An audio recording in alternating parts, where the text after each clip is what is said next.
প্রতি বছর জানুয়ারির শেষ থেকে ফেব্রুয়ারির প্রথম সপ্তাহ পর্যন্ত মাঠ থেকে আলু তোলা হয়। চলতি মৌসুমে আলু মাঠ থেকে তুলে ইতোমধ্যে বাজারজাত করা শুরু হয়েছে।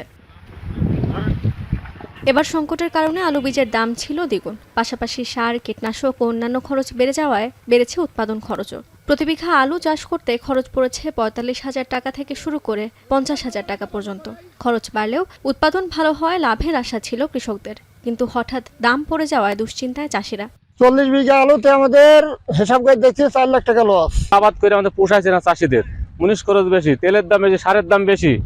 গত কয়েক সপ্তাহ আগেও মেহেরপুরের বাজারে প্রতিমণ আলু বিক্রি হয়েছে ১৬০০ থেকে ১৭০০ টাকায়, যা বর্তমানে বিক্রি হচ্ছে সর্বোচ্চ ৬০০ টাকায়। মাঠ থেকে কিনলে দাম আরও কম, প্রতি বিঘা আলু বিক্রি হচ্ছে সর্বোচ্চ ৪০,০০০ টাকায়। এতে বিঘায় লোকসান গুনতে হচ্ছে ১০,০০০ টাকা। ভরা মৌসুমে লোকসানের হাত থেকে বাঁচতে ন্যায্য দাম নিশ্চিত করার দাবি কৃষকের। হঠাৎ করে দাম কমে গিয়ে আলুটার বাজার এখন ১৫ টাকা আসছে, এতে হলো চাষিরা অনেক ক্ষয়ক্ষতির মধ্যে পড়ছে। আলু তো ব্যাপারটা আসেই না, আমরা ছোট ব্যাপারে দেখলে টুকটাক করে তুলে হাটে ঘাটে দিয়ে আসি। এদিকে কৃষি বিভাগের দাবি দাম কম হলেও উৎপাদন ভালো হওয়ায় লোকসান পুষিয়ে নেওয়া সম্ভব। সব ফসলই একটু উৎপাদন মৌসুমে দামটা একটু কমে আসে।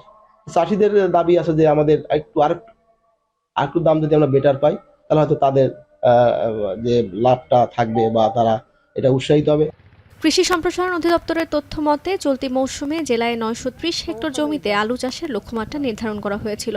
তবে আবাদ হয়েছে ১১১৫ হেক্টর জমিতে, যা লক্ষ্যমাত্রার চেয়ে প্রায় ২০০ হেক্টর বেশি। প্রতি হেক্টরে উৎপাদন লক্ষ্যমাত্রা ধরা হয়েছে ২৫ টন।